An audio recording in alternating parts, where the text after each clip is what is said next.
Okay, tonight, Capitulum Quintum, Pars Una, Chapter 5, Part 1. Let's start with our Oratio Initialis, starting prayer. In nomine Patris et Filii et Spiritus Sancti. Amen. Ave Maria, gratia plena, Dominus tecum. Benedicta tu in mulieribus, et benedictus fructus ventris tui, Iesus. Sancta Maria, Mater Dei, ora pro nobis peccatoribus, nunc et in hora mortis nostrae. Amen. Okay, agenda. Miscellanea. Anybody want to take a guess what that means? Miscellaneous things. Miscellaneous, exactly. Yeah, we get any of those, like it ends in OUS. Well, that's a US ending, right? Where do we know those from? So a lot of those words have been, one form or another, have been brought over. So the first thing I wanted to mention is it came up last time. I sent out an email for the class notice, but I'm going to do it again. We had in exercise 11, tacet et audit non imperativus sed indicativus est. And I was kind of puzzled by that because I don't recall seeing, this is a plural and this is a singular. And it turns out if you happen to have the companion, how many people do not have the companion? I don't have it. I guess I need to get it. I don't think I have I'll try and send out a link to that. It's very useful.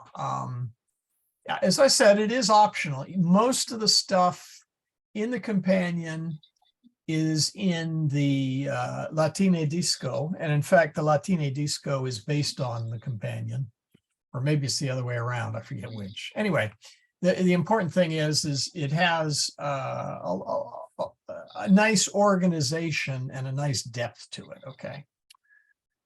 And if you go to page 121, the general rule is that for two or more subjects, it takes a verb in the plural if they denote persons, okay? As in parentes, affilio, intrante, salutantum.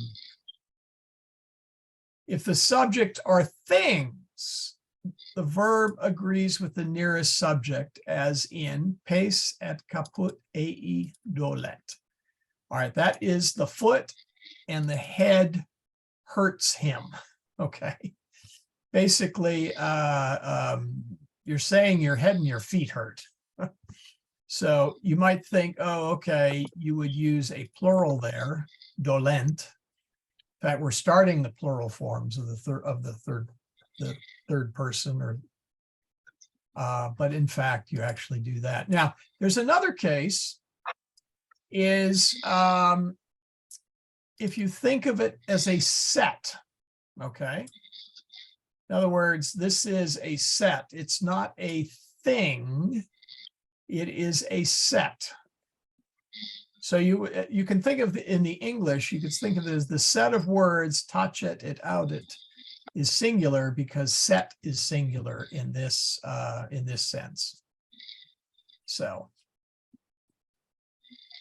anyway, yeah, I'll translate that first one later. Let's see. Oh, the other one I wanted to mention is ea, id, and all the other pronouns, ego, tu, vos, nos, ea, and ea, sorry, ae, ea. Most of those we don't have yet, so don't worry about them. The book is using them now as a learning tool. Okay, they're introducing them to you. So don't get fixated on the pronouns so much. I mean, you obviously have to learn them, don't get me wrong, but don't, in English, you've got to have a pronoun or a noun somewhere. You can't have, you really can't have a one sentence sorry, a one-word sentence in, well, I guess you can if you use the imperative form. But aside from the imperative form, it's very difficult to have a one-word sentence in English. You know, it's got to be subject, verb. So, generally speaking, they are not used in the nominative, and I should probably underline that and make it, oh, I'll make it bold. There we go. So hopefully you'll take a hint. I'm just talking about the nominative here. You generally don't use them in a typical sentence because the verb indicates the person and number by itself. My favorite, one of my favorite misspellings. Thank you. So, for example, in the Gloria, we say laudamus te. We do not, whoops, oh dear, I did not spell check. This is what happens. See, I told you guys were going to do these charts for me today. We say in the Gloria, laudamus te. We do not say nos laudamus te, nos being we, you know, we praise thee. That means we praise thee as well, but laudamus is second person or first person plural. So there's no need to have that pronoun in there. Yeah, it's only for emphasis. As I said, it's not wrong to use them in the nominative. Don't get me wrong. The book is not teaching you something incorrect or grammatically incorrect. I'm talking more about style here. But you'll only see them when you need to distinguish who is who or what is what if needed. So, for example, well, actually, let me finish this line here. However, for the other cases, because you have no way of knowing what was done to whom, those you do use all the time. So you would say pulsat eam or ea or eam, in that, you know, he hit her, or sorry, he hit him or he hit her, because there's no way to, you know, pulsat as it just stands there, tells you that it's it's third person singular, and presumably you've been talking about a person in question. So you know that that's works. Now, if you were going to say quis pulsat eam, who hit her? And there was a guy and a gal there, then you would use is for him and ea for her, because you need to distinguish. So I'm seeing the reason I bring this up is I saw a lot of this in some of the answers, that's all. And it's not wrong. I'm not going to take points off for it, but it's just a bit, it's a bit much. And just as an amusing little thing here, give me a second. Okay, here we go. Now, oh, you can't see this yet. Here, let me share this one. Hold on. Okay, new share. All right, here we go. Now, don't worry so much what this is. This is a command line. This is the Clementine Vulgate, okay?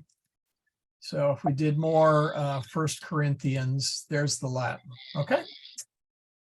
If we do a search on the pronoun is and count up all the times it appears in the Vulgate, it appears exactly 16 times. That's not a lot of times.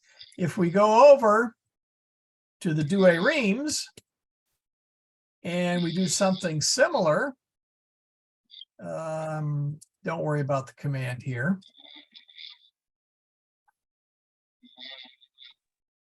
Yes, you are. Anyway, let's look at how many times the word he appears. 11,733. Okay. And naturally, it has to be there because in English, you can't just drop off the subject. Our grammar doesn't admit that. So the point in all of this is that it is rare, not unheard of, it is rare to use those pronouns in the nominative. Okay, let me emphasize the nominative. And that's because the verb tells you, generally speaking, the person you're talking about. All the other cases, sorry, you got to use it. So you might as well memorize the nominative as well while you're at it. All right, let me switch this back to this and this. Oh, went that and that. Oh, come on now. There we go. All right. So with that in mind, let's jump over to the Familia Romana. And let's see here. All right, this is probably a bit of an eye test, so let's see if that makes it easy. Does that make it easier? That should be pretty legible. Yes. Okay. All right. I'll start off with the first paragraph, although I'm not much of a paragraph, the first few lines. Ecce villa et hortus Julii. Julius in magna villa habitat. Pater et mater et tres liberi in villa habitant. Julius et Emilia tres liberos habent, duos filios et unam filium, non duos filias. Everybody think they follow so far? Anybody that Yeah. didn't follow, let's do it the other way around.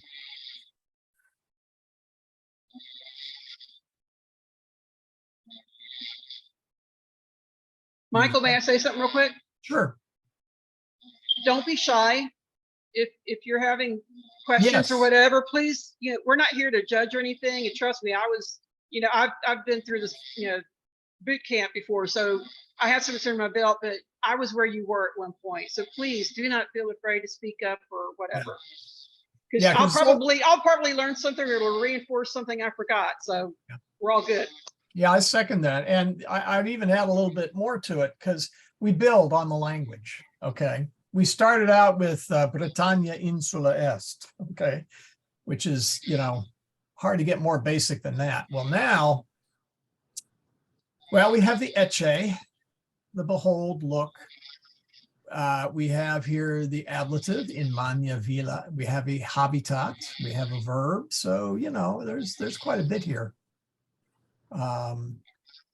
So any questions? And feel free to unmute and jump in and ask. And the good news is you don't have to compete with Alex. Okay. Now, this is, let's see. Okay. What is different here? Well, now we had habitat or habet. Julius habet tres liberos, has, but now we are having the plural, okay, habent. We had habet, he, she, it has, now we have habent. So they're introducing the plural. Yeah, and don't confuse habitat and habent. They have a lot of the same letters, but no, they're not the same. So one of the things that this chapter does is it introduces a lot of plurals that we have not had yet. And tres liberos, okay, we had liberi, children, but I believe this is the first time we had the plural accusative, liberos, okay? So who wants to take the next section? I can. Go right ahead.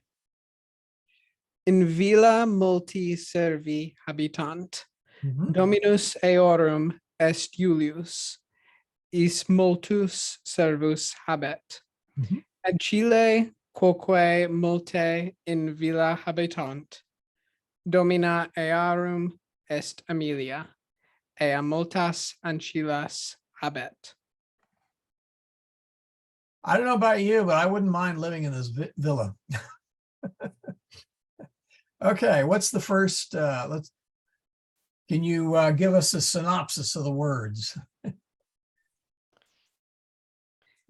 In the villa, there are many servants. Right? Keep going. Oh, all right, there we go. Oh, yeah. I'll highlight. Their lord is Julius. Yeah, in this case, I wouldn't use the word Lord, okay? You're right. Dominus, obviously, Dominus vobiscum, the Lord is with you. But in this context, a better English word would be master. Hmm. Now, obviously, if this were 10th century England, our Lord would be our master, as in the feudal Lord would be our master. Okay. So that's why both of those, it means the same thing. So, but this is a secular text. So I would use the word master here. Gotcha. So anyway, continue. He has many servants. Mhm. So why is there a pronoun then? Why does that matter? You don't need it. Okay. Keep in mind that some of these constructions are there because they are trying to reinforce certain words and grammatical patterns.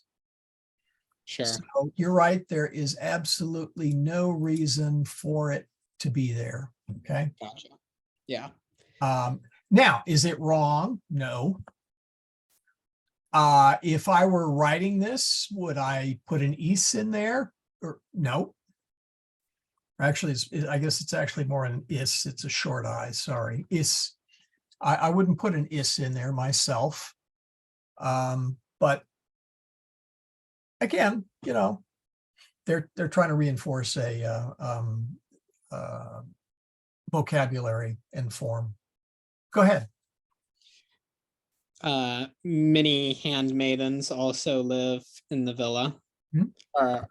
Are also, I suppose. Yeah, or habitant. Well, habitant is live. Yeah, Yeah, lives. habitant, and that's where we get inhabit. Yeah. Yeah. And their mistress is Amelia. She has many handmaidens. Mhm. Exactly. And as I said, I'm not too crazy about the fact that these are actually slaves, given, this is like first century Rome, but still, I wouldn't mind a few. I don't know about you, but I wouldn't mind a few servants. I could use a gardener right now. I suspect we've all been there Yeah, tell me about it. in some fashion. All right, next one. Very I'll good. give it a shot. Great. I'll try. Go right ahead. Julius in villa sua habitat cum magna familia. Pater et Mater habitant cum Marco et Quinto et Julia. Julius et Amelia in villa habitant cum liberis et servis et ancilis. Very good. Could you say that word again? This one? Magna. You need to swallow the G. Magna, Oh, like Magna. canyon. Yeah. okay. In Magna. Ecclesiastes, now, if you were in Rome and you were standing in front of Cicero, he would know exactly what you meant because they put the G, the hard G in there. But in Okay. ecclesiastical Latin, it I don't know what the word is it gets swallowed, or I don't know what the right term is, but it becomes like a Y sound, like canyon. So it's magna. Magna. Yeah. Magna. Yes, like the Spanish N with a tilde. Yes, very much so. All Very right. much so. Okay. So Julius lives with a large family in Mhm. the villa. Mhm. The father and the mother live with Marco, Quinto, and Julius. Julia. Julius and Amelia live in the villa with children and service and male servants and female servants. Right. Yeah. Very good. So again, what they're introducing here is, we've had servus, one servant, and ancilla, one handmaid. And now they are introducing plurals All right. of the form. Okay. Any other takers for the next section? I can go. Villa e Iuliae in Magno Horto est. In Italia sunt multe ville cum magnis hortis. In hortis sunt rosae et lilia. Iulius multas rosas et multa lilia in horto suo habet. Hortus e Iuliae pulcher, is it pulcher or pulcher? It's hard, pulcher. Okay, pulcher est. Quia in eo sunt multe et pulcher rosae liliaque. Yeah, the CH is always hard, like in Christus. Okay, Let's see, were there be anybody? That's the big word that I can think of. Sure, there's another one. Oh, sorry, meaning. okay. In Julius's villa is a large garden. In Italy, Oh, well, let's back up to What? that for a moment. okay, Hold on, let me highlight just that one. Say that again. in Julius's villa, oh, in Magno Horto est, there's a large garden in his villa. I'm sorry. No, No, the other way around. in Magno. Villa Iulii. Oh, the villa is in the The garden. villa is in the big garden. Okay, all right. So the villa's in the big garden. And in Italy, there are many villas with large gardens. In the garden are roses and lilies. Julius, multas rosas. Okay, this is where the suo was kind of throwing me out, but I think I've got it figured out. So Julius, multas rosas is multa lilia. Okay, Julius has many roses and lilies in the garden. In his garden, yes. In his garden. Hortus Iuliae pulcher est. So, oh, the garden is pretty. Yes. His garden is pretty, Julius's garden is beautiful. beautiful, because in Eos, all these pronouns, because in the garden are many beautiful roses and lilies. Yes. Liliaque, the QUE is the and. So Yes. Yeah, and this particular one is very typical of a Latin sentence, which makes it kind of exciting doing a on the spot translation, because literally, it's Julius, many roses and many lilies in his garden has. Well, I don't know. I guess that would work if you're Yoda, right? That might be something Yoda might say. I don't know. But the point is the word order here is quite different than what English is. So you got to be a little bit careful that you read the whole sentence first, because there may be a little surprise at the end. Let's see, is there anything else? No, I don't think so. Does anybody have any questions so far? Let me make sure everybody's following along here. In that last sentence, what is AO doing? Oh, okay. Now, thank you. In fact, Teresa mentioned it. Okay. The garden of Julius is beautiful. Okay. So we're talking about the garden because in it, there are many and beautiful, well, okay, we don't say it, we would say many beautiful roses and lilies. So it's just saying in it. Okay, now let's talk about whoops, ea and id again. Okay, these are the nominative. Okay, I know there's an M key in here. Sheesh. Those are the nominative forms, okay? Whoops, hold on a second. There we go. The ablative form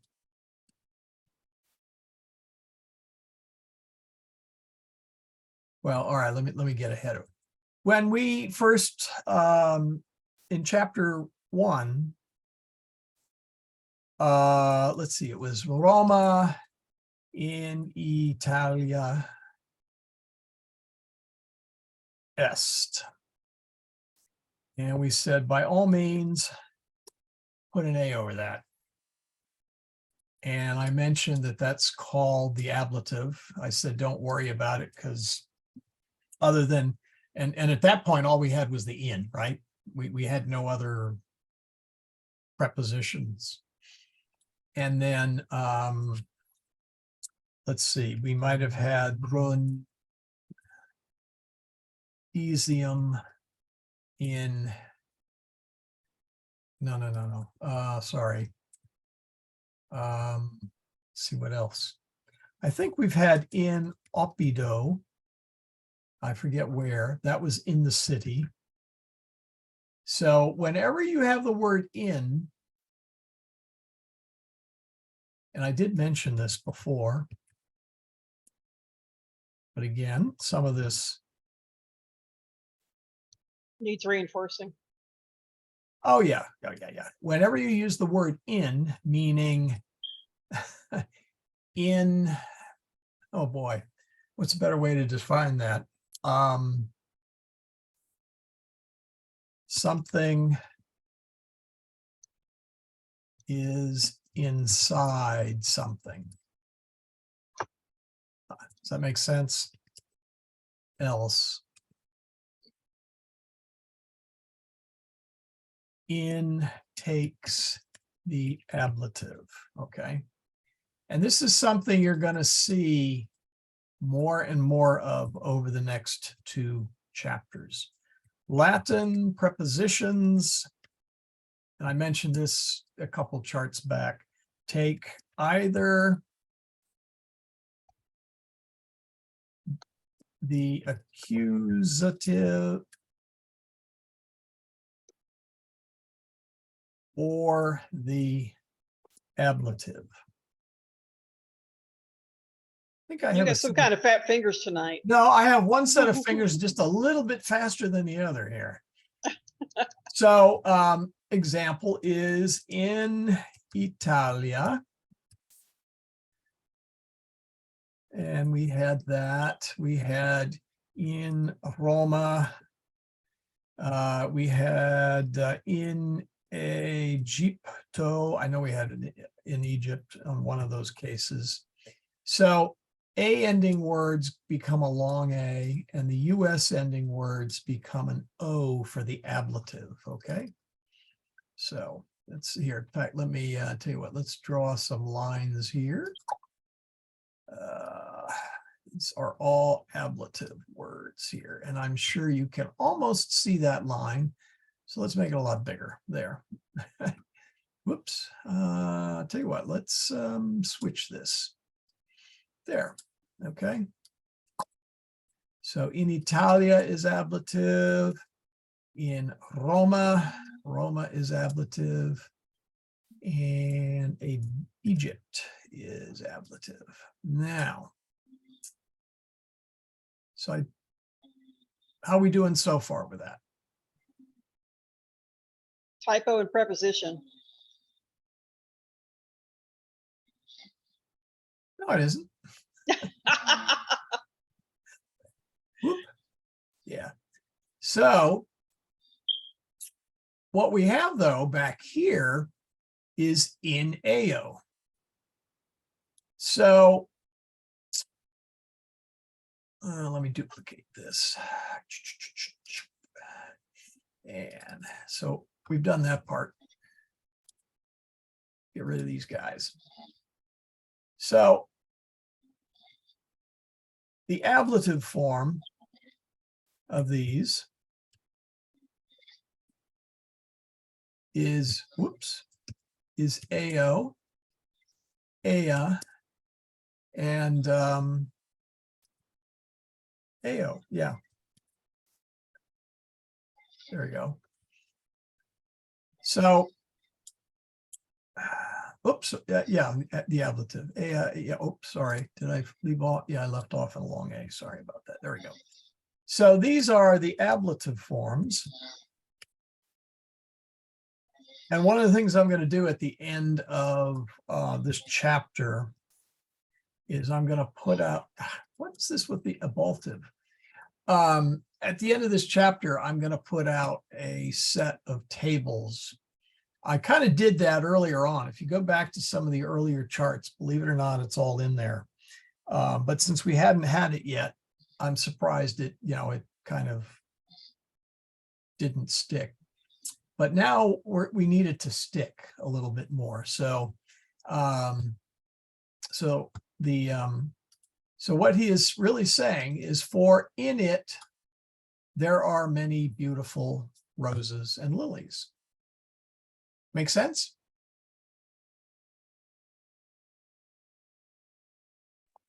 Yes. Yes. Yes. Great. Okay. So who wants to do the next one?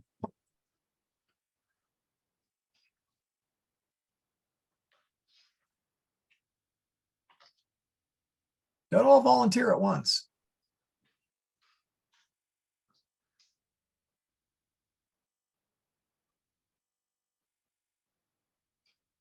Shall we try Laura? You're kind of next in my Yeah, participant list, okay. Which one are we starting on? Laura. Whoop, hold on. Sorry. Oh, did I? Oh, that's strange. Hold on. Did I time out? I don't think so. I don't think so. I can Yeah, see says it. Sign in. I don't know why it says. Oh, that's for Google Docs. Never mind. Sorry. Okay. There. Let's. Okay. Okay. We'll go to there, and the next just got the rest. Okay. Let's see. Emilia femina pulchra est. Sira non est femina pulchra, neque pulcher est nasus eus, sed fedus est. Very good. Let's finish up. Ooh, where's the end?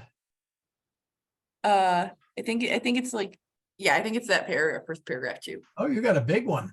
Okay. Sira, quae bona ancilla est, nasu monium et fedum habet. Julius est vir Emiliae, feminae pulchrae. Julius Emiliam amat, quia ea pulchra et bona femina est. Emilia Julium virum suum amat et cum eo habitat. Pater et mater liberos suos amant. Julius non solus, sed cum Emilia et cum mania familia in villa habitat. Very good. Okay. Oh, boy. Lots of stuff here. All right, let's come over here to, let's see here. Okay, let's talk about pulcher, pulchra, pulchrum. Now, most of the adjectives we've had so far, and then I'll let you translate, by the way, Laura. Most of the adjectives we've had so far are like probus, proba, and probum, although I don't know, good dog, I guess, or the US, the A, and the UM ending. There are a bunch of, now we did see the word ager, which was also second declension, and the genitive form was agri. We just dropped the E. Well, for these adjectives that look like this, the you just drop the E. So in order to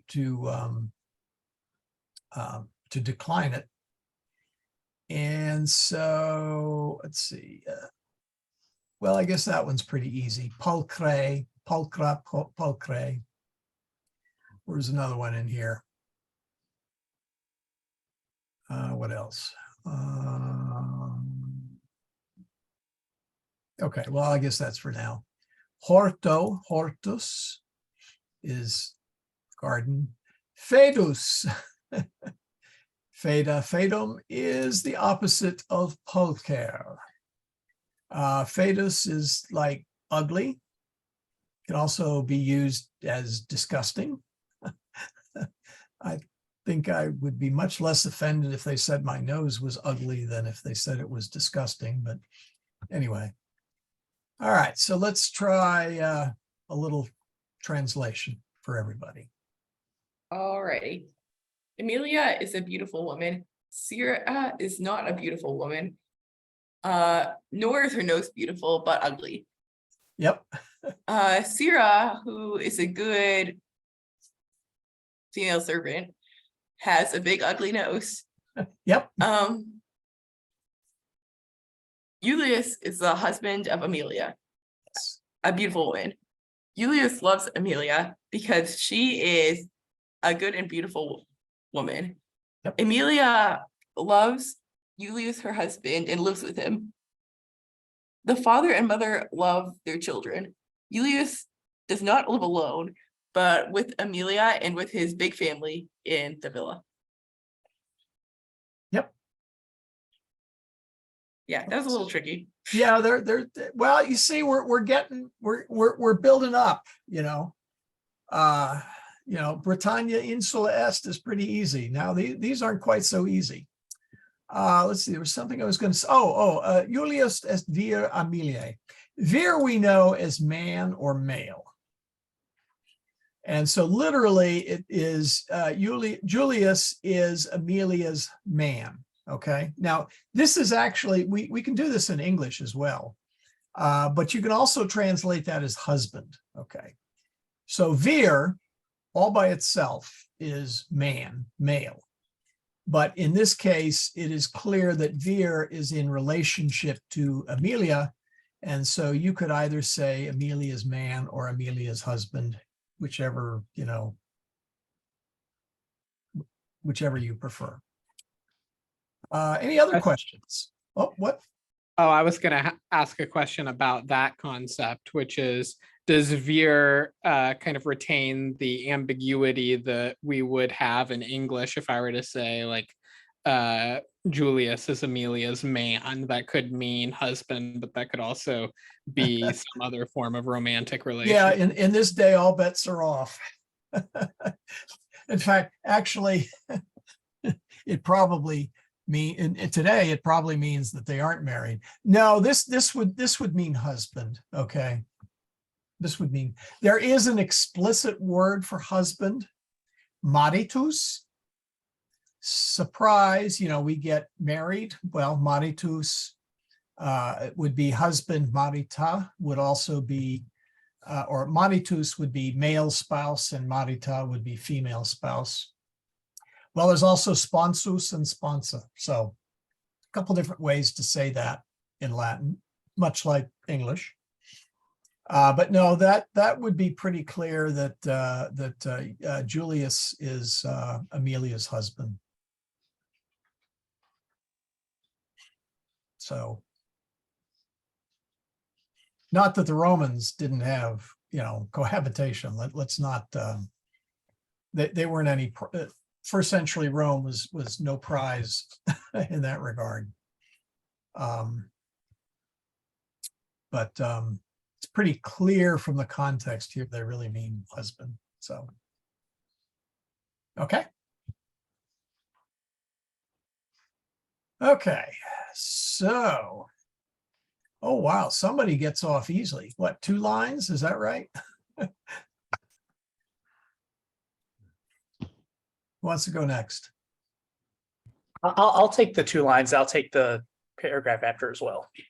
Okay, that's fair. That's so short that, oh, by the way, for folks who don't know Connor, he joined us. Well, this is your first class, right, Connor? Yeah, it is. Yeah, I guess you ran across my videos on. Yeah, I was looking for ecclesiastical Latin videos on YouTube, and I already had Latin on the back burner. But then when I saw that your video was in the Church of the Annunciation, I thought it was just too good an opportunity to pass up. Yeah, so he caught himself up. In fact, I've got I've got still quite a bit of your homework to grade. I'll get to it in the next couple of days. Nice. But anyway, so let's welcome Connor to class, and now we can see how well he's. He actually, well, Connor. All right, now that their questions popped up, why don't you go ahead and answer them? Okay, well, I don't go to the Annunciation. We actually live out in Spring. I've gone to one Novus Ordo Mass. Me and my fiance are actually going to be getting married in the Annunciation. And it's actually this and Regina Celli are like equidistant as far as time is concerned. So we're gonna come see a few Latin masses at the Annunciation. But yeah, live out in Spring, getting married in Annunciation. Just Latin was on the back burner until I saw that there was a class at Annunciation. I just couldn't pass it up, so I decided to full commit. Yep. Yeah. Okay. So here's your chance to debut before the class. No. All right. No pressure. All right. In villa sunt duo ostia, ostium magnum et ostium parvum. Villa duo ostia et multas fenestras habet. Shall I continue? Yeah, let's go ahead. Well, hold on. How far? Yeah, let's go ahead and do the bottom one. We're at it. All right. In villa Julii magnum atrium et cum impluvio, quid est in impluvio, in eo est aqua, in atrio nulle fenestrae sunt. Yeah, let's clean that up. Say that word again. Impluvio. Impluvio. Impluvio. Now, and this is something, well, I think everybody, take a Latin word. Well, let's take impluvio for that matter. It's a good word here. You go to the very last vowel, long O, and then you go to the vowel in front of it. If that vowel is long, that's where the stress goes. If it's not, then you jump to the vowel, the third to the last vowel. So it's not impluvio, but impluvio. Impluvio. Yeah. Let's see, is there a, yeah, okay. This one, well, this one's a little harder. Atrio, okay. This is where the accent goes. Let's see, do we have one that has, oh dear, where's one that has one in the second slot? I don't see one. There's got to be one here someplace. Okay, if there's only 2 syllables, then it's on the first one. And if there's only 1 syllable, I guess there's really no stress. I can't see any second syllable. Oh, no. Oh, well, we'll find one. Anyway, let's go back to, all right, so translate, please. Okay. In the villa, there are 2 entrances, a big entrance and a small entrance. The villa has 2 entrances and many windows. Right. Has anybody heard the word defenestration? Yes. Yes, or to defenestrate. That means to throw out the window. And that comes from the, fenestra, from the Latin. So, so yes, windows. Let's see, there's something. Oh, no, that's actually in the next set. Ostium is door. It's kind of a generalized word for door. There's actually a couple of words in Latin. You could, well, let's not get into that. Let's just stick. I was actually wondering, so the little map above it, only what looks like the main entrance is marked with the 1, which Yep. is ostium, and all the like little rooms don't have that one. That's why I translated entrance instead of door. Well, no, it would be, you can do that. You can do that as an entrance, but it has, oh, they didn't show where the second one, the other one's back there. They left it off. And this, by the way, is fairly typical of a wealthy Roman's house, okay? You have the ostium, which is the front door. Now, since Julius here is fairly well off, anybody that has 100 slaves has got to be, I mean, he has to feed and clothe them. So, and you know, they were valuable. So you'd have the porter at the door. So, yeah, and by the way, the ostium is, yeah, this they're really referring to the doors to the outside when they use that word. Anyway, this is the impluvium. That is a pool that was designed to catch rainwater. Now the Romans did have plumbing. They also had indoor plumbing, for that matter, if you were wealthy enough.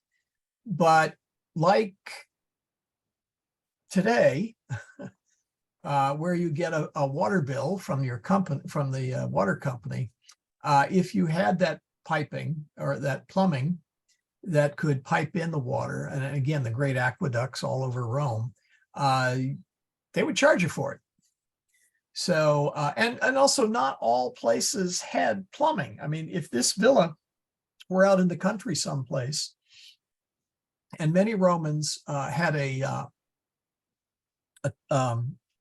house or a villa in Rome, and then they also had one outside Rome, in order to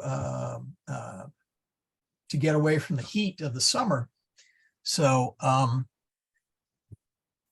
they would have this impluvium here in order to collect water that would be used for various things. So anyway, let us, let's see.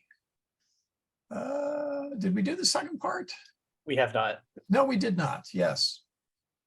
All right. In Julius's villa. Did we read it in Latin first? Yes, because you corrected my accentuation on impluvio. Oh, you're right. So we did. I have a short memory. It's a sign of something, but I don't remember what it is. Go ahead. All righty. In Julius's villa, there is a big atrium with a pool. What is in the pool? In it is water. In the atrium, there are no windows. Correct. Very good. Yeah, and again, this is where the it.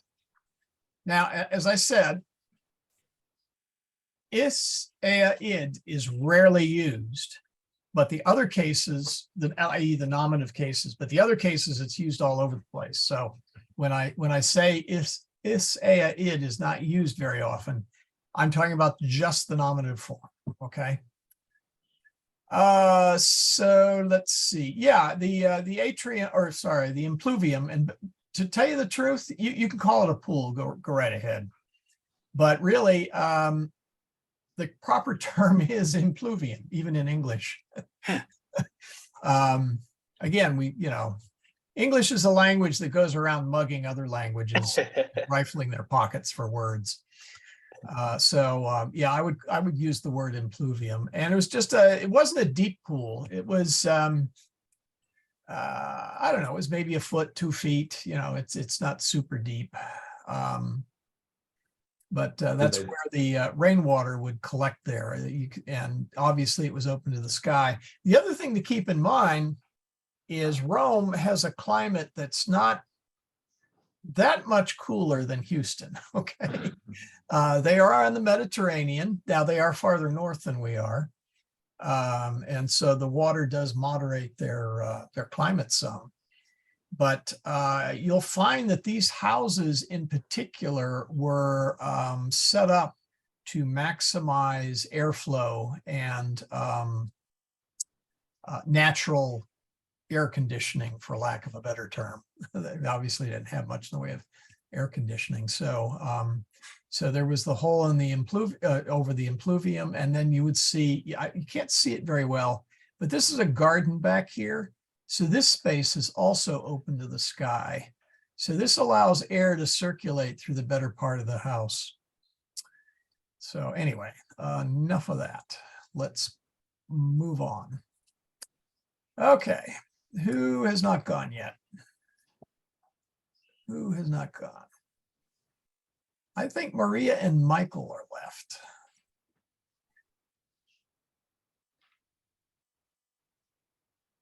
Okay, let me try. Go for it, Maria. You can do it. Etiam peristylum Stilum, manium stylum peristilum.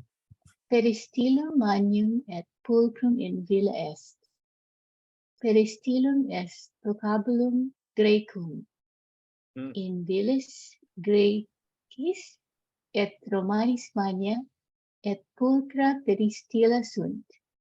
Est ne impluvium in peristylo, id non in peristylo, sed in atrio est. In peristylo parvus hortus est. Very good. Now, what does it mean? Good question.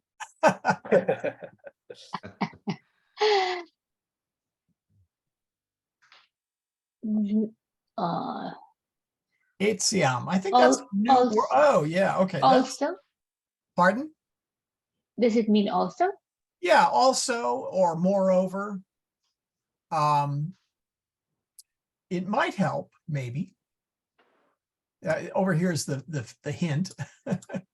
But also look at the word etiam, et, yam. We have had et, we've had yam. Et meaning and yam meaning now. So you can translate it and now or also. A couple of different ways you can translate that word. But maybe etiam, I don't know if it'll help you look at that as saying in your mind et yam or not. If that totally confused you, then forget about what I said.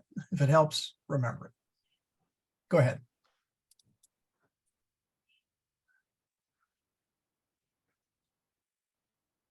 Moreover, there is a big garden, greenhouse. Okay.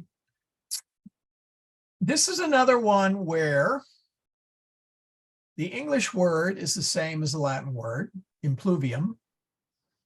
And this can be a peristyle.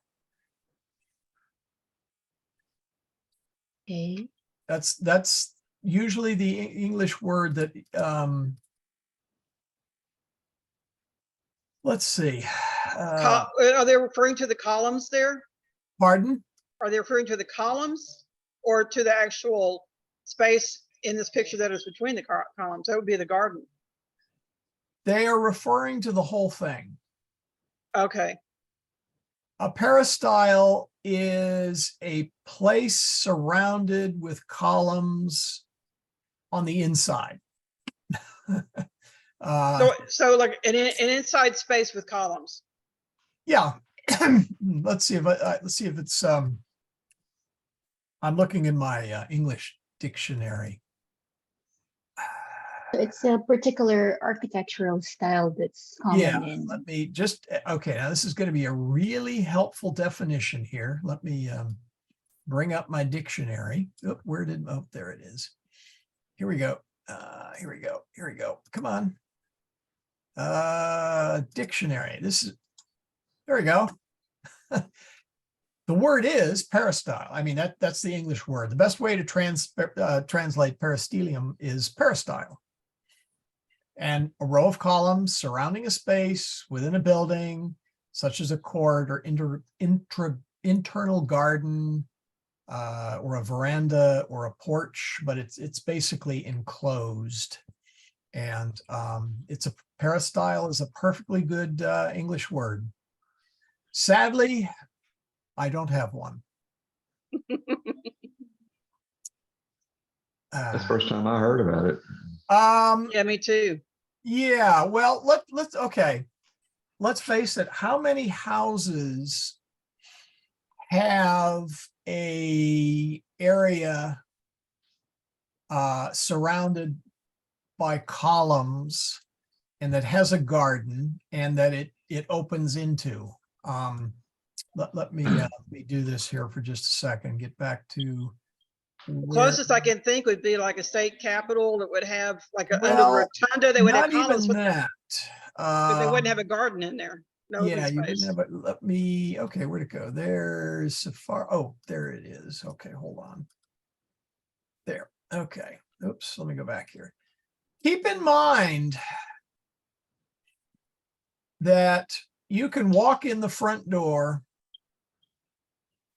walk across the impluvium, get your shoes wet, and then walk into the garden. This is all open. There is nothing enclosed here in the sense of walls.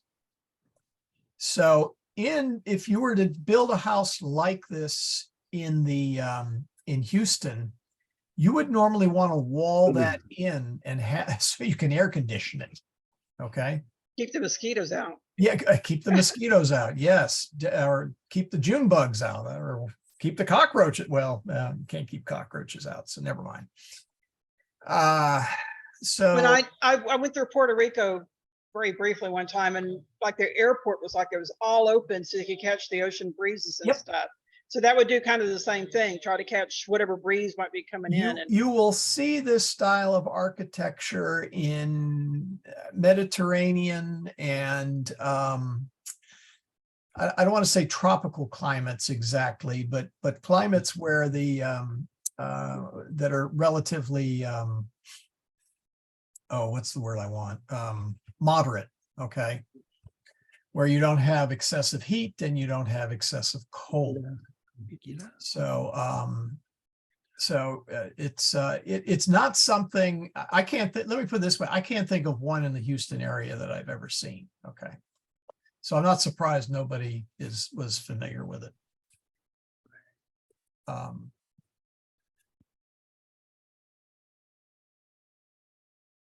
So anyway, where were we? Oh, I'm sorry, go ahead. You're going to get interrupted a lot on this one, Maria. I'm going to warn you. There are a lot of new words here. Go ahead. Moreover, there is a big and beautiful peristylum in the villa. Peristylum is a Greek word. There in Greek villas, there are big and beautiful Roman peristyliums. Well, hold on. In villas Graeces et Romanas. Just work on that part. In Greek and Roman villas. Right. Now you can do the next part. There are big and beautiful peristyliums. Just call it peristyle in English. Peristyles, yeah. Yes. Is the impluvium in the peristylium? It is not in the peristylium, but it is in the atrium. You're doing fine. There's a small garden in the peristylium. Yes. The peristyle, what really separates the peristyle from the impluvium are two things. Well, they have in common, they're both open to the, there's an opening in the roof, okay? Big opening in the roof. The peristyle, however, has columns kind of sort of bordering it or separating it. I don't, whereas the impluvium generally had no border or anything around it. No structure around it. I mean, there it was a hole in the ground. The other thing that peristyle had, it was very much a garden. Okay. The Romans were big on having parties outside. Okay. In this kind of a villa, well, I don't see a big dining room area. Many of them, well, maybe that would work. Let's say that was their dining room. But they would perhaps eat there and then they would retire to the garden. There would be music, there would be torches that would light stuff up. Anyway. So, but that's the big thing, columns and a garden. Okay, so, oh, now we have a long one. Oh, God. Yeah. See, Michael, you should have rushed in and taken it while you had the chance. I'm gonna Give butcher it a try, though. Okay, in Villa Sunt. Hey, Michael, you're a Marine. You can take it. That was years ago. I'm retired. Wait, so you're a retired Marine? Is that what you're saying? Yeah, long since. Anyway, go ahead. Okay, in Villa Sunt Multa, I'm gonna butcher this word. Cubicula? Cubicula, yes. Cubicula, okay, wow. Hintus et cubiculo parvo dormit. Esne magna here we go again with my C's. Cubiculum. Cubiculum marchi. Id quico parvum est. Yeah. Filio et nilio in cubic. Boy, I'm tongue tied on C's. I don't know why. Cubiculo magno dormum. Magno, remember soft G. Oh, that's right. Magno dormunt. Dormiunt, yes. Ubi domiunt servi. Mhm. E quique et cubius. Quoque. Wait, yeah, that's another one. Quoque in cubiculus dormunt. Sunt magna irum cubica e non. Cubicula. Say that word again, please. Cubicula. You- Keep going. Okay. We'll work on it later. All right, thank you. E nun magnum sunt et multi servi uno cubiculo dormunt. Dormiunt. Don't forget the I Mhm. there. Okay. All letters in Latin are pronounced. Etium and etium, etium and Chile, Malte in uno cubiculo. Here we go. God, I don't know why I'm blocking on this word. Cubiculo dormunt nique ia magna cubique habent. Okay. Oh, Couple things. yeah, please. Go ahead. Well, all right, let's do, okay, singular. Cubiculum. Cubiculum. What English word does that sound like today? Cubic? Cubicle. Now, Cubicle? say that again. Cubicle. Cubicle. Okay, I didn't hear the ending. Yeah, Yes, said- cubicle. Okay, now a cubiculum was a bedroom. Yeah, sleeping area. Let's see, pronunciation of U versus U in cubiculum. Not sure I understand your question. He was saying cubiculum a lot. Oh, He was yeah, using it, yes, yeah. yes. Where was I? Oh, okay. So a cubitum. Let's go ahead and I'll tell you what, let's just go ahead and duplicate. Because this will be easier to type. Cubitum. When you say that word cubicum, it's kind of like in the middle, you just run it together where I'm kind of like drawing it out and that's what's blowing me away. I think, I don't know. Well, this, okay, everything in that is short. Now that tends to come out long, okay? And I won't, but cubitum is bed. Right, okay. So, if you were to tell everybody go to bed, you would say cubitum eamus, let's go to bed. Of course, that has a double meaning as it does in English, so just be aware of that, So, but the cubiculum cubiculum,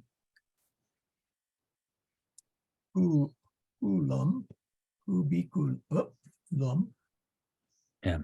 was the bedroom. Okay. Let's see what else. Oh, quintus. Oh well, actually, I didn't give you a chance to translate that. Oh, you're doing fine. You're fine. Go ahead. Oh, keep you're going. fine. You think I'm doing all right? You don't want to usurp. Oh, my, God. no, In give the- it a try. Give it a try. Oh, you're killing me. You know, when I first tried doing this in the homework, I couldn't even do the homework. I reread this, and now that we're going through it in class, now it's beginning to click. Yeah, In and the- that's What? kind of Go why ahead. I'm tweaking my style a little bit. We'll see how this well is- it works. I think it's working I'm good, searching for that magic teaching style for this material. but I didn't turn in any homework for this section because I Well, just don't worry. didn't do it yet. But Yeah, don't that's worry. okay. That's okay. There's only so many hours in a day. I appreciate that. But anyway, let's Okay, but most of this, I mean, there's new words here, obviously, Okay. but most of this you should be able to kind of tough out. Yeah, in the villa, there are many bedrooms. Mhm. And then Quintus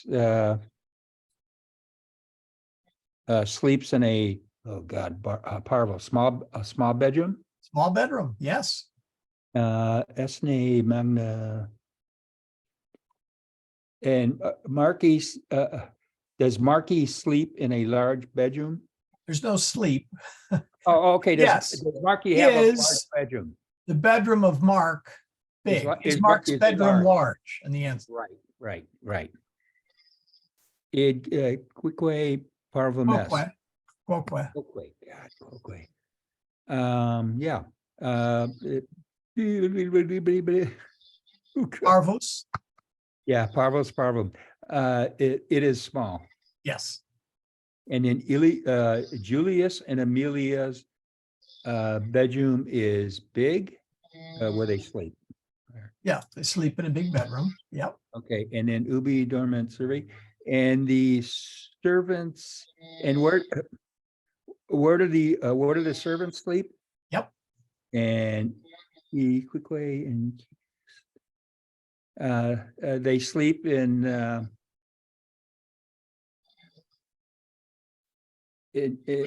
beds, in rooms. Yeah, in the bedrooms.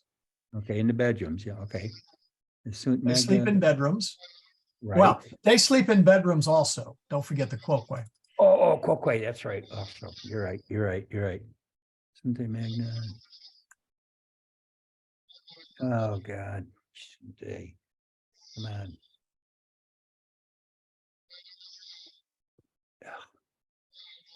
Sunt, Yeah, God almighty, I can't, I'm having a brain freeze right now. okay. Well, est is what?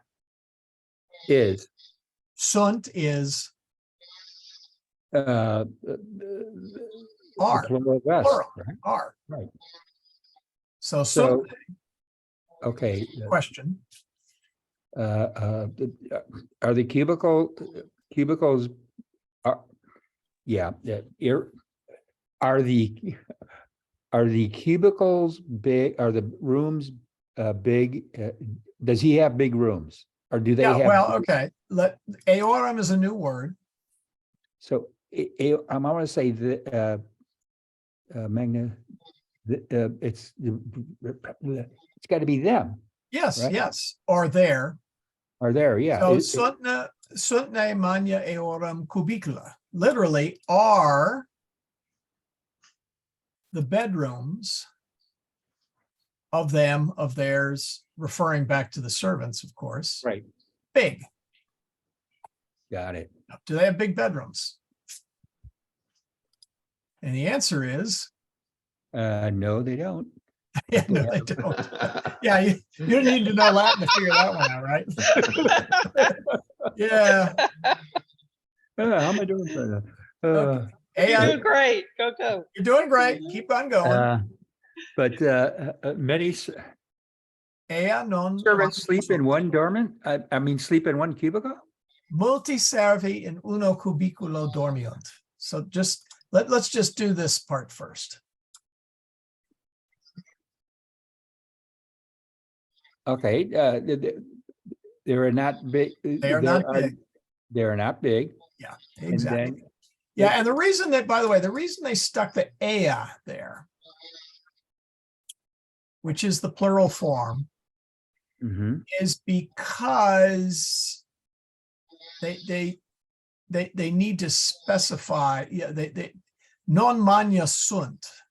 Well, what is not big? They need something there to tie it back.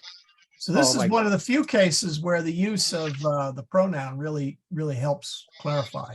That's what I said earlier, is in the nominative case, you don't usually see it unless you really need to clarify. In this case, So that, so then that one there, the EA is actually in conjunction with the servant. yes. Okay, got it. Or no, well, no, the cubicula, the bedrooms. Bedrooms, they are not big. Oh, okay. Now let's do the second one. Okay, at multi-survey in uno cubicle. And many servants, I want to say sleep in one cubicle? Yep. One bedroom? Yep. Okay. Exactly. Wow. And last but not least. ETM and Chilean multi. Okay. Already handmaidens, many handmaidens sleep in one cubicle, which is not a big cubicle that they live in. That's close. Moreover, or also, your pick. Many handmaid. Well, moreover, the many handmaiden. Moreover, many handmaidens sleep in one cubicle or bedroom, and neither are. Nor do they have big bedrooms. Nor do they have large Large bedrooms. Yeah. bedrooms, correct. Okay. All right. Well, that's pretty good. That was actually a tough sec. They started out pretty easy. That's why it's important to volunteer early on. I'm giving it away here. Marines never do it easy. Come on, you should know that. Oh, okay. So, let's see, there's something I wanted to mention. Now I totally lost my train of thought. Oh, I remember now. Yeah, so if you go back to the map, this is just sort of a generalized map of a layout. So yeah, the servants would probably be sleeping over here in the small rooms off to the side.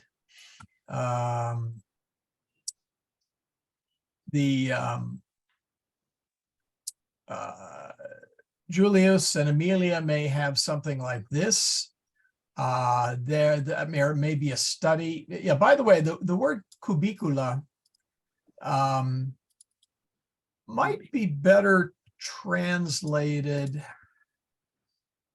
Oh, let's see here. Bedroom? Well, I'm trying to think. Like a small enclosed area for living? Yeah, it can either mean a small area for resting or sleeping, i.e. a bedroom, or it can also refer to, it's not always a bedroom. Maybe that's maybe that's the best way of phrasing it. So some of these here where they list as cubicula could actually be more than just bedrooms.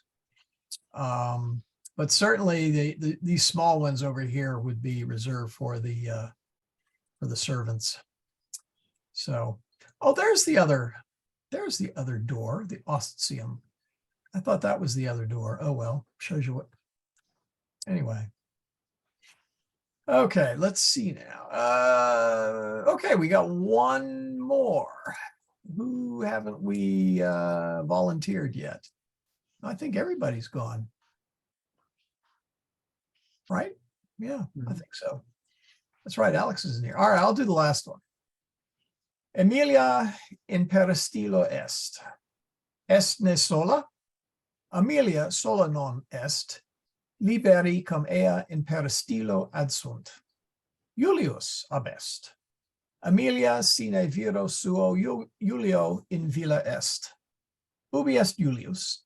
In opido tusculo est sine Amelia, sed cum servis quatuor. Wow. Can I try the You want to go for the English? translation? Oh, Yeah, sure. I need to practice this stuff. Go right Okay. ahead. Okay, so Amelia is in the peristilo. Is she alone? Amelia is not alone. Her children are with her, which cum ea and adsunt, did they need to do both of those? Hmm. Well, yeah, I mean, Her children are with her in peristilo adsunt, which means they came to her. But well, no, if they're with I her, would say her children are present with her in the peristyle. okay, yeah, I guess my confusion is if they're already cum ea, do we need adsunt or is that just? Oh, well, their- yeah, they could certainly say, you could certainly say just sunt there. Okay, well, I know there's an adsunt and absunt, and I wonder if they just threw that in there, because it's like they're saying maybe they came to her and they are with her then? No, adsunt means Present. present. Right. Yeah, Okay. adsunt is more like present. Okay, absent, I remember, sounds like absent, which means you're gone. Absent is, Yeah. yeah, more like absent. You're away, okay, Yeah, So- yeah. okay, So really I mean, it's a little highfalutin. They're saying that the children are present with her in the in the peristilo. peristyle. Okay, got it. Okay, Yeah. Julius abest, he's not there. Yes. Amelia sine viro suo e Julio in villa est. So Yes. Amelia is without her man in the villa. Hmm. Ubi est Julius, where is he? In opido tusculo is sine Amelia sed cum servis quatuor. So he's in Tuscany without Amelia, but with 4 servants. Right. Would be in the city of Tuscany, right? Well, yeah, Well, opido. I mean, they put it in Opido. Upido, I'm just wondering. You could say this, well, if you're going to do a direct translation, you would say in the city Tuscany, Right. and we'd probably maybe even put commas there. Because I was looking at the Opido and how it's in conjunction with Tusculo, yeah. Tusculo. Yeah. There's a couple Okay. different ways you can handle that in It's an English. adjective of what Tusculo is. It's a city. City, yes, Tuscany. I'm getting it slowly but surely. Yep. Don't call me Shirley. Wow, is that an old one? Very old. Oh, What's dear. kind of fun is I can spring, jokes from like 30, 40 years ago on the little kids these days. And it's like, wow. Yeah. So it's Mm. always good. Yeah. That's exactly right. So anyway, any questions on the material whatsoever? Because we are almost out of time. Just got a one thing, question. Michael, we are getting, well, at least I'm getting bombarded with new vocabulary. which I'm Oh, starting to yes. Learn the old vocabulary. And then number 2, the endings. And this is like becoming like, going through the gauntlet or something. It's what's that gal's name's Webb? I have to sit there and keep staring and staring and staring at those charts, and it's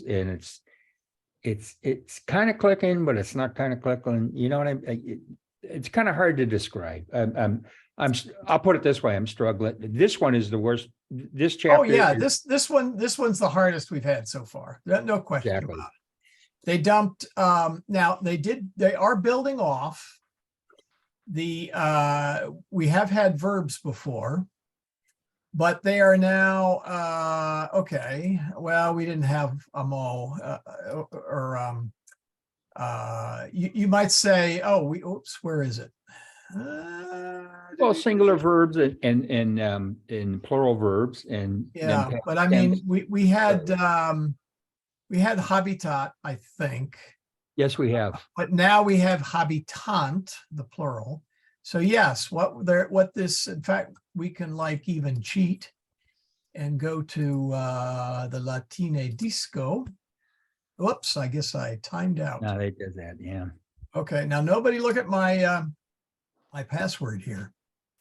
Yeah, right. Oh, is that how many? Yeah, dots that's it what it is. All right, it's dot, dot, dot, dot, dot, dot, dot, dot. Okay, come on. You know, it's getting mixed up like with the word habitat and then habit. And Well, and yeah, this- well, there's habitat and there's habent.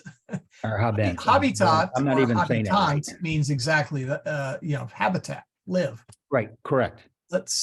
No, I don't want 4. I want 5. Sorry. I clicked on the wrong one. Where is 5? 4, 5. Come on, 5. There it is. And if you look at the Latine disco, this is where they talk a lot. See, there's a lot of junk in here. You notice that? Oh, yeah, I downloaded it and I was looking So at it. anyway, what we're adding here, we've had the accusative singular, like Julius habet pecuniam. Julius has money. But now we're adding the plural forms. So numus is a coin, one coin. And you could say Julius numum habet, which would be Julius has 1 coin. Well, I don't know about you, but 1 coin just doesn't go very far these days. So now you got to have numos, as in plural coins. Numi meaning coins, numos being the accusative. So we're adding plurals where we didn't have them before for the nouns. And we are also adding plurals for the verbs. So we had voca, or I should say vocat. What is it? Amelia vocat Julium. Or Julium, sorry, let me make sure I pronounce that clearly. Amelia calls Julius. And so now we're going to have a couple people calling, vocant, vocat, vocant. We had the imperative, voca means call. Hey, call me, voca me. And then we're also going to add the plural, vocate me, which Okay, means, Michael, I got a real quick question. sure. You have singular and plural nominative case. Then for the verb, depending if it's singular, then you would use the singular form of the verb. And Yep. if it was plural or compound compound nominative, then you would use the plural of the verb, correct? That is generally correct. Okay.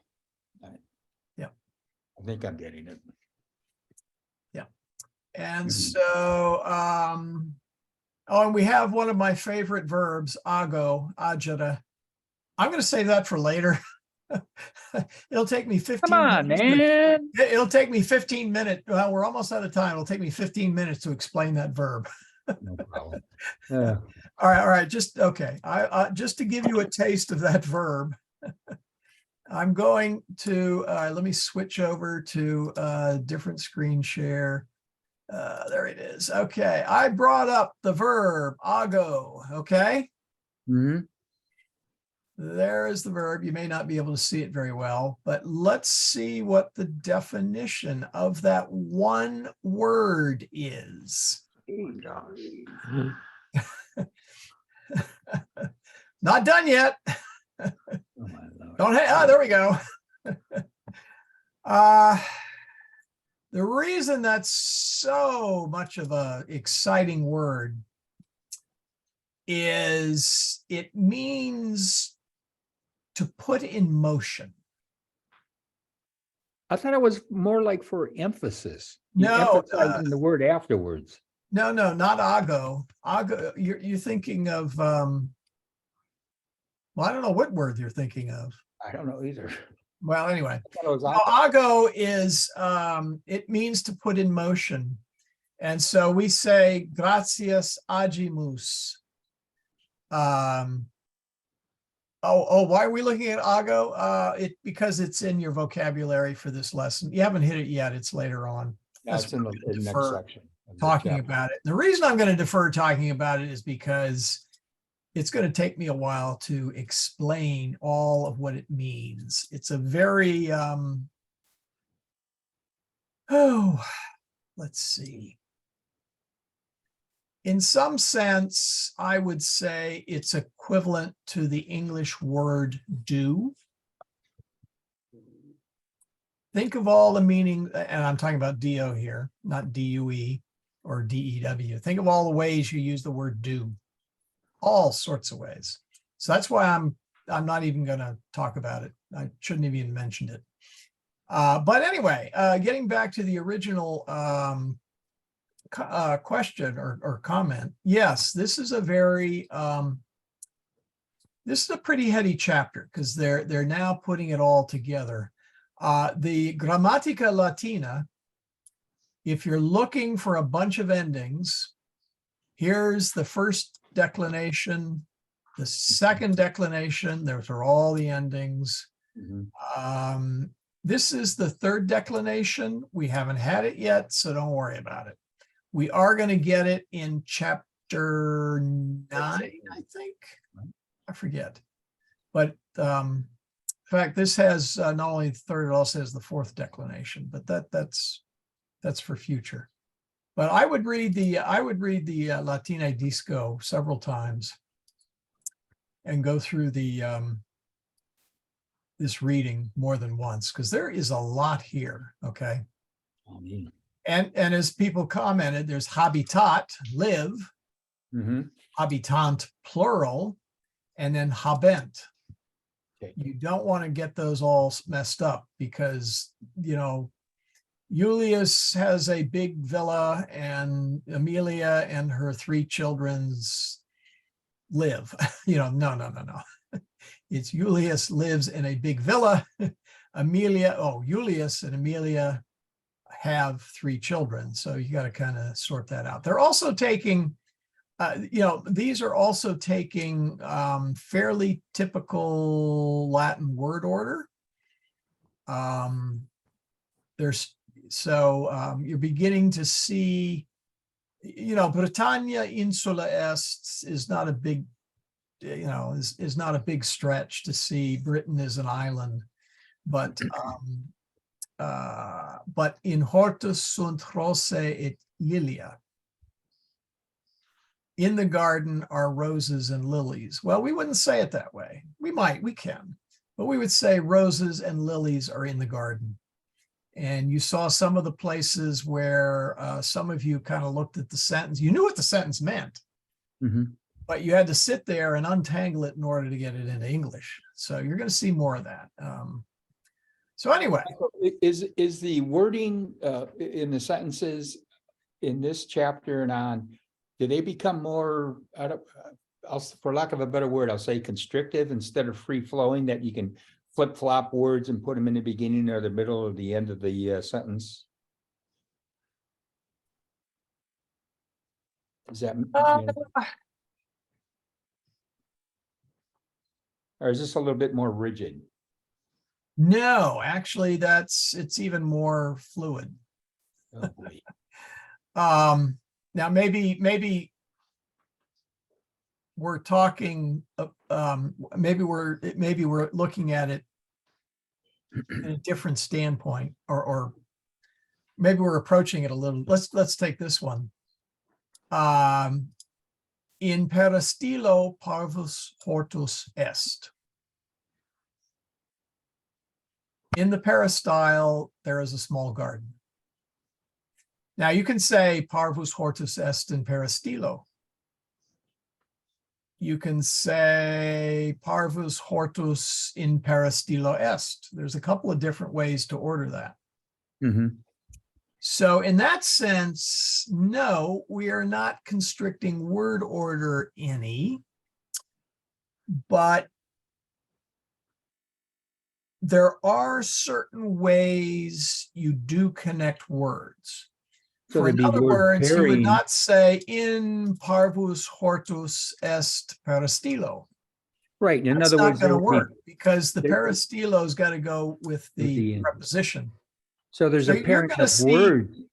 Yeah, you're going to see some chunks that have to go in a certain order. Right, right. There'll be like themselves. pairings of words versus the whole, like prepositional phrase. Yeah. You can have half of it here and the other half of the other side of the world.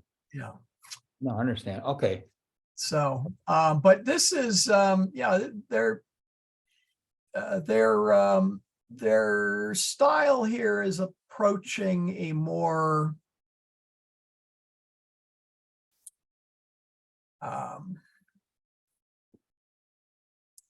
no, what you're seeing is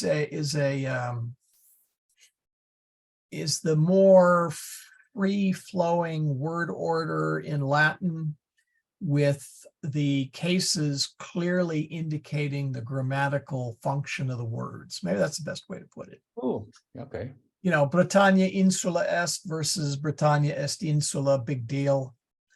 Right. But now, you know, you had three words. You had a subject and you had a predicate. You know, not hard. But Mhm. now you have, you know, manium has got to go with cubiculum. Marci is genitive, so so you know you're seeing more of the cases in an individual word. So Mhm. Julius and Amelia, those are nominative. In is a preposition, cubiculo magno, and then a plural verb. So in that sense, yeah, you're there. There's a whole lot more in this lesson, but I wouldn't say the word order is any less flexible. Mhm. So, any other Okay. questions?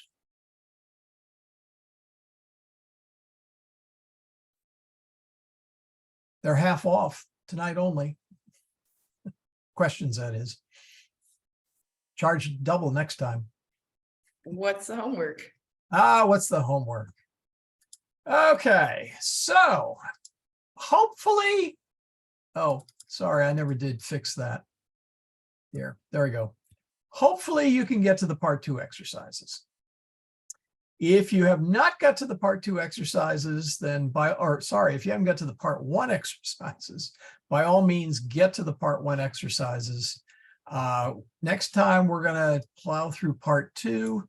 It'll very much help if you have done the part 2 exercises. And again, I would recommend you read the Latine Disco again and again. Okay, there was a question about the companion. Oh, actually, I'll do it this way. No, let me, okay, actually, I can retrieve the companion. I have a browser window up. Oh dear, okay, here we go. Let's see, lingua latina per se illustrata. And here we go, Hackett Publishing.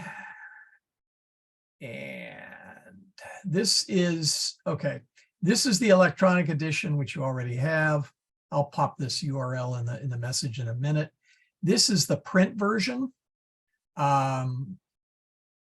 You don't have to get it because you got that. On the other hand, it's nice to sit down and read the book. So, you know, whatever works. This one is the one I'm referring to, the companion. This is Jean-Marie Newman's. It's very well written, a companion to the Familia Romana. It expands on the Latine Disco. Okay, if you notice here, it says it also serves as a substitute for Oberg's Latine disco on which it is based. Mhm. So it's it talks a lot more. It's a lot like the Latine disco, only it's a little better organized, a little clearer. You know, so I will pop this into the chat. Do I recommend it? Oh yeah, by the way, you can buy two together. I don't know what the various prices are. I have, of course, I have that one and I have that one. I do not have this one yet. It's well, anyway. Oh, I didn't hit return, did I? There we go.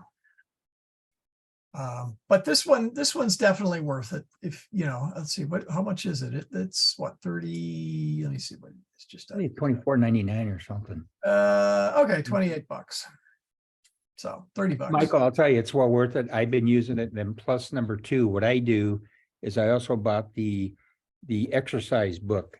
So Yeah, I there's that so I'll too. have it with me. And then that way I'd rather write on that thing. Then once I think I know it, then I'll go to the computer and start typing That's it. fine. Yeah. Yeah, you can probably find it on Amazon, Gary. You know, whether you find it any cheaper, well, let's just try that just for the heck of it. I doubt it. You know, well, sometimes what'll happen, oh, eBay, forget that. Oh, there it is, Amazon. Well, sometimes stores will dump extra copies. Oh, wow. Here we go. That's, oh, I didn't know it came in an ebook. Wow. I recommend the paperback anyway. So $27.19 through $28. Well, you can save yourself what, 81 cents. Unless we want, yeah, and even that, some of those are used. Yeah, I would just buy it through Hackett Publishing. It's easier. On the other hand, I admit Amazon is easy. You go click buy and you're done. So whatever, you know. Mhm. Okay. Okay. Anything else? Actually, yeah, I have a question. Sure. Do you prefer the Nova Vulgata or the St. Clement's Vulgate? Oh boy. It's 9:15. I'll tell you what. Let's do the final prayer and people can disappear who need to disappear. And we'll talk about that after class. Is that fair? Sounds great to me. I try, and my rate of success is probably what, 80%, 75%, to stick on Latin learning itself during the class itself. And then we'll stick on afterwards and discuss things. And sometimes we'll go all over the place. So let's, oh, I didn't show you what part two, well, okay. I do not know what those exercises look like, but you can see them in the you know, in the electronic edition. So with that, I'm going to mute everybody and we will do our final prayer. In nomine Patris et Filii et Spiritus Sancti. Amen. Pater noster qui es in celis, sanctificetur nomen tuum. Adveniat regnum tuum. Fiat voluntas tua, sicut in cielo et in terra. Panem nostrum quotidianum da nobis hodie. Et dimite nobis debita nostra, sicut et nos dimitimus debitoribus nostris. Et ne nos inducas in tentationem, sed libera nos a malo. Amen. So for those that need to leave, the class is over.